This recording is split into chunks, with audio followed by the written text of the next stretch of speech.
పుస్తకాలతో పీహెచ్డీ సాధించారు. విద్యార్థులకు పాఠాలు బోధిస్తూ ప్రొఫెసర్గా గుర్తింపు పొందారు. కానీ వ్యవసాయంపై ఉన్న మక్కువ ఆయన్ను పొలం బాట పట్టించింది.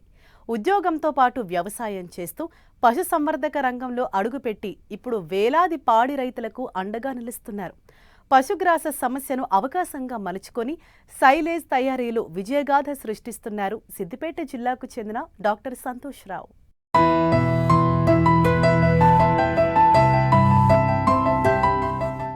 ఇవిగో మీరు చూస్తున్న ఈ పచ్చని మొక్కజొన్న పొలాలు రైతుల కష్టానికి ప్రతీకలు. అయితే ఇవి కేవలం ధాన్యం కోసం కాదు, పాడి పశువుల పోషకాహారం కోసం సాగు చేస్తున్న ప్రత్యేక పంటలు. ఈ పంటల వెనుక ఉన్నది ఒక వినూత్న ఆలోచన. రైతులకు ఆదాయం, పాడి రైతులకు నాణ్యమైన పశుగ్రాసం అందించాలనే సంకల్పం.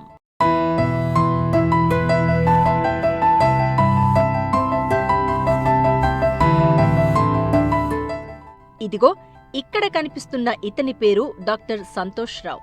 సిద్దిపేట జిల్లా జగదేవ్పూర్ మండలం నిర్మల్ నగర్ గ్రామానికి చెందిన ఈయన ఎలక్ట్రానిక్స్లో పీహెచ్డీ పూర్తి చేశారు.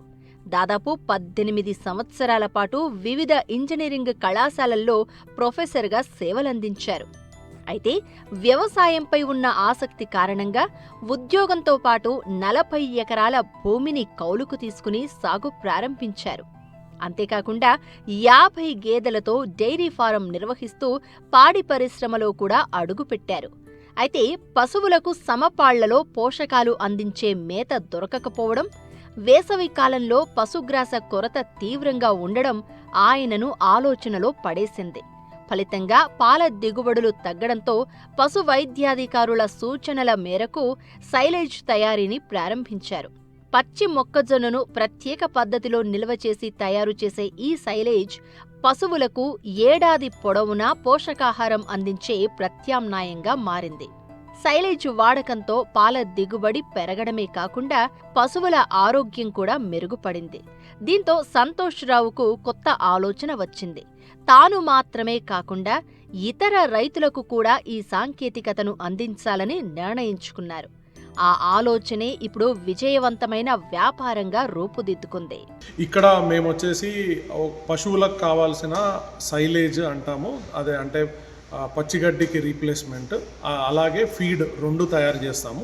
పచ్చిగడ్డికి రీప్లేస్మెంట్ సైలేజ్ ఏంటంటే ఇది పాతకాలంలో పాతరగడ్డి అని అనేవాళ్ళు, ఇప్పుడేమో దాన్ని సైలేజ్ అంటున్నాము. పాతరగడ్డి అని ఎందుకంటామంటే పూర్వకాలంలో బంకర్లు ఓపెన్ చేసి బంకర్లో పాతి పెట్టేవాళ్ళు. ఇప్పుడు దానికి ఏంటంటే ఆధునిక మెషినరీలు వచ్చినాయి కాబట్టి దాన్ని పాతి పెట్టే బదులు ఇప్పుడు ఏం చేస్తున్నామంటే కంప్లీట్గా మనము దాన్ని ఒక బేల్ రూపంలో స్టోర్ చేసి పెట్టుకుంటున్నాము. సో ఈ మన వెనకాల కనబడే మెషిన్లోనే మనము ఆ సైలేజ్ అనేది తయారు చేసుకుంటాము. సైలేజ్ ఎలా తయారు చేసుకుంటామంటే ఇక్కడ మేము 2 రకాల సైలేజ్ తయారు చేస్తున్నాం. ఒకటి మొక్కజొన్నది, ఇంకోటి సూపర్ నేపియర్ది.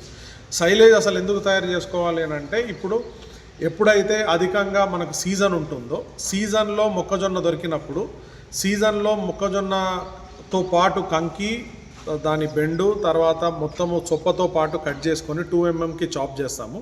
ఆ 2 mm చాప్ చేసిన మెటీరియల్ని తీసుకొచ్చేసి ఇందులో మనం సైలేజ్ అనేది తయారు చేసుకుంటాము.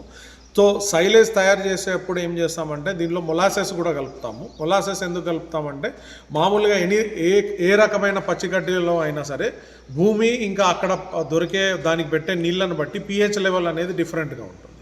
సో ఒక యానిమల్ హెల్తీగా ఉండాలి అని అంటే దాని pH లెవెల్, అది తీసుకునే ఆహారంలో pH లెవెల్ 3 నుంచి 4% ఉంటేనే అది ఆరోగ్యంగా ఉంటుంది, అధిక పాల దిగుబడి వచ్చే ఆస్కారం ఉంటుంది.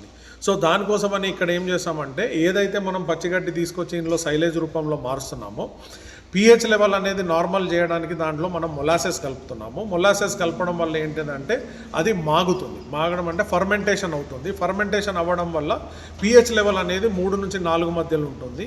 సో ఇక్కడ మనం ఏం చేస్తున్నామంటే ఒక పశువుకి 365 రోజులు ఒకే రకమైన pH లెవెల్ ఉన్న ఆహారం తినిపియడం వల్ల దాని రూమెన్ వ్యవస్థ అంటే దాని కడుపులో పొట్ట వ్యవస్థ అనేది ఆరోగ్యంగా ఉంటుంది కాబట్టి అధిక పాలు ఇచ్చే అవకాశం ఉంటుంది.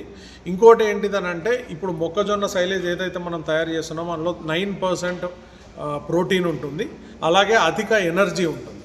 సో ఏదైతే అది ఆహార రూపంలో తీసుకుంటుందో ఆ ఎనర్జీని పాల రూపంలో, ఈ పాలిచ్చే యానిమల్స్ అయితేనేమో పాల రూపంలో, లేదు గొర్రెలు మేకలు అయితేనేమో వెయిట్ గెయిన్ అయ్యి, ఇప్పుడు గొర్రెలు మేకలు అయితేనేమో మీకు నెలకి 6 నుంచి 8 కిలోలు వెయిట్ పెరిగే ఆస్కారం ఉంటుంది.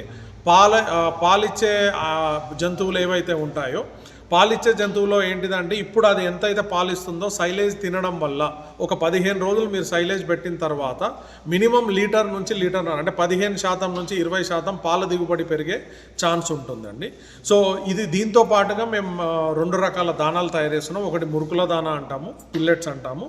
ఇంకోటి వచ్చేసి ఆల్ మిక్స్ మ్యాచ్డ్ ఫీడ్, అంటే పౌడర్ రూపంలో ఉంటుంది. సో ఇక్కడ ప్రత్యేకంగా మేము దానా తయారు చేయడానికి రీజన్ ఏంటిదనంటే, మెయిన్గా మన తెలుగు రాష్ట్రాల్లో, 2 తెలుగు రాష్ట్రాల్లో ఏమవుతుంది అని అంటే, హర్యానా, గుజరాత్ నుంచి జంతువుల్ని యానిమల్స్ని తీసుకొస్తున్నారు. కాకపోతే ఏంటిది, అక్కడ వాళ్ళు చూపెట్టినంత పాల దిగుబడి ఇక్కడ రావట్లేదు. ఎందుకు రావట్లేదు అని అంటే, రైతులు దానా షాపుల్లో దొరికే పల్లి చెక్క కానీ, పత్తి చెక్క కానివ్వండి, గోధుమ పొట్టు, కంది చున్ని పెడుతున్నారు. కానీ సమపాలల్లో దాని బాడీ మెయింటెనెన్స్కి ఎంత కావాలి, అది పాల దిగుబడి పెంచాలి, పాలు బాగా ఇవ్వాలి, ఫ్యాట్ పర్సంటేజ్ పాలల్లో ఎక్కువ ఉండాలి అంటే ఎంత ఇవ్వాలి అనేది అవగాహన లేకుండా వాళ్ళు దానా షాపుల్లో నుంచి తీసుకొస్తున్నారు. వాళ్ళ అందాజ ప్రకారం దాన్ని నానబెట్టి పెడుతున్నారు. అలా కాకుండా ఒక గేదెకు కానివ్వండి, ఒక ఆవుకు కానివ్వండి, కరెక్ట్గా దానికి సమపాలల్లో దానికి ప్రోటీన్ శాతం కానివ్వండి, ఫైబర్ శాతం కానివ్వండి, ఫ్యాట్ శాతం కానివ్వండి కరెక్ట్గా ఉంటేనే దాని పాల దిగుబడి అనేది కరెక్ట్గా ఉంటుంది. సో ఇక్కడ మేము ఏంటంటే, మేము డిఫరెంట్ న్యూట్రిషనిస్ట్, యానిమల్ న్యూట్రిషనిస్ట్ వాళ్ళతో సంప్రదించి ఒక ఫార్ములా తయారు చేసి, మా దగ్గర తయారయ్యే ఏదైతే దానా ఉందో అందులో 22% ప్రోటీన్, 10 to 11% ఫైబర్, అలాగే 5 to 6% ఫ్యాట్ ఉండేట్టు చూసుకొని మేము దానా తయారు చేస్తున్నాము. రైతులకు మొక్కజొన్న విత్తనాలు అందించి బైబ్యాక్ ఒప్పందం కింద పంట సాగు చేయిస్తున్నారు సంతోష్ రావు. పంట 75 రోజులు పూర్తి కాగానే నేరుగా రైతుల పొలాల వద్దకే వెళ్లి యంత్రాల సహాయంతో కోతలు చేపడుతున్నారు. అనంతరం పంటను ఫ్యాక్టరీకి తరలించి అవసరమైన పోషకాలు జోడించి అత్యుత్తమ నాణ్యతతో సైలేజ్ తయారు చేస్తున్నారు. తయారైన సైలేజ్కు మార్కెట్లో మంచి డిమాండ్ ఏర్పడింది. తెలంగాణ, ఆంధ్రప్రదేశ్ రాష్ట్రాలతో పాటు మహారాష్ట్ర, కర్ణాటక, తమిళనాడు, గుజరాత్ రాష్ట్రాలకు కూడా సరఫరా చేస్తున్నారు. దీంతో ఒకవైపు రైతులకు గిట్టుబాటు ధర లభిస్తూ ఉండగా, మరోవైపు పాడి రైతులకు నాణ్యమైన పశుగ్రాసం అందుతోంది. మా దగ్గర తయారయ్యే సైలేజ్, ఫీడ్ ఏవైనా కూడా ఇప్పుడు మేము ప్రస్తుతానికి ఆంధ్ర, తెలంగాణ, కర్ణాటక, తమిళనాడు, జార్ఖండ్, ఛత్తీస్గఢ్ నుంచి కూడా మాకు కొంతమంది కస్టమర్స్ ఉన్నారు. అలాగే మహారాష్ట్ర నుంచి కూడా కస్టమర్స్ ఉన్నారు. సో ఇక్కడ ఏంటంటే, మా దగ్గర ట్రాన్స్పోర్ట్ అవైలబుల్ ఉంది. మేము మార్కెట్లో దొరికే ట్రాన్స్పోర్ట్ కంటే తక్కువ రేటుకే మేము ట్రాన్స్పోర్టేషన్ ఇవ్వడం జరుగుతుంది. అలాగే లేదు వాళ్ళు వెహికల్స్ పంపించినా కూడా, లేదు వేరే రాష్ట్రాల నుంచి ఇక్కడికి వచ్చిన వెహికల్స్ పంపించినా కూడా మేము అందులో లోడ్ చేసి ఇవ్వడం జరుగుతుంది. ఇప్పుడు ప్రస్తుతానికి ఆల్మోస్ట్ సౌత్ ఇండియాలో మహారాష్ట్ర, కర్ణాటక, తమిళనాడు, తర్వాత ఆంధ్రప్రదేశ్, తెలంగాణ, ఈ రాష్ట్రాల్లో మేము సప్లై చేస్తున్నాం. ఇప్పుడు గత ఏడాది మేము ఆల్మోస్ట్ 6,500 టన్నులు సైలేజ్ అమ్మాము. ఒక 1000 టన్నుల వరకు ఫీడ్ అమ్మాము. లాస్ట్ ఇయరే ఫీడ్ స్టార్ట్ చేసాం కాబట్టి, ఫీడ్ స్టార్ట్ చేసి ఒక 8 నెలలే అవుతుంది. సైలేజ్ స్టార్ట్ అయ్యి ఒక 1.5 సంవత్సరంన్నర అవుతుంది. లాస్ట్ సీజన్లో కూడా అమ్మాము. పోయిన సంవత్సరం వచ్చేసి 6,500 టన్నులు అమ్మాము. ఈ సంవత్సరం వచ్చేసి 2026 జనవరి నుంచి ఇప్పటికీ ఆల్మోస్ట్ ఒక 3,500 నుంచి 4,000 టన్నులు అమ్మాము. ఇంకోటి ఏంటిదంటే, మేము ఇక్కడ క్వాలిటీ అనేది మెయింటైన్ చేయడానికి ఏం చేస్తున్నామంటే, మేమే రైతులకి సీడ్ ఇస్తున్నాము. ఆ సీడ్ కూడా మేము డిఫరెంట్ సీడ్ కంపెనీ R&D వాళ్ళతో మాట్లాడి, వాళ్ళ దగ్గర మంచి స్టార్చ్ లెవెల్, మంచి ఫైబరు, మంచి ప్రోటీన్ ఉండే విత్తనాలే మేము తీసుకొని అవే రైతులకు ఇవ్వడం జరుగుతుంది.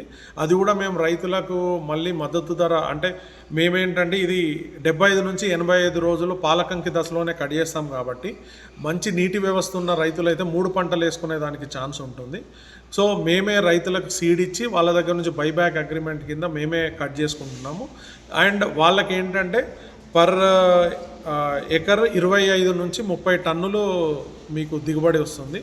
సో వాళ్ళకి లాభం కూడా ఎక్కువ వచ్చే ఛాన్స్ ఉంటుంది. అండ్ ఇంకోటి ఏంటంటే, మా ఏరియాలో ఉండే మేము సీడ్ ఇచ్చిన రైతుల దగ్గరనే తీసుకుంటున్నాం కాబట్టి మేము క్వాలిటీ అనేది ఎన్షోర్ చేసుకోవడానికి, అట్లనే ఎక్కువ రసాయనాలు కొట్టకుండా మేము రైతుల్ని మోటివేట్ చేసి ఆల్మోస్ట్ ఆర్గానిక్ పద్ధతిలోనే పండించడానికి వాళ్ళని ఎంకరేజ్ చేయడం జరుగుతుంది. ప్రొఫెసర్గా ప్రారంభమైన ప్రయాణం రైతుగా మారి వ్యవసాయ పారిశ్రామికవేత్తగా ఎదిగిన స్ఫూర్తిదాయక గాథ ఇది. సమస్యను అవకాశంగా మలుచుకుంటే వ్యవసాయంలోనూ అద్భుత విజయాలు సాధించవచ్చని నిరూపిస్తున్నారు డాక్టర్ సంతోష్ రావు.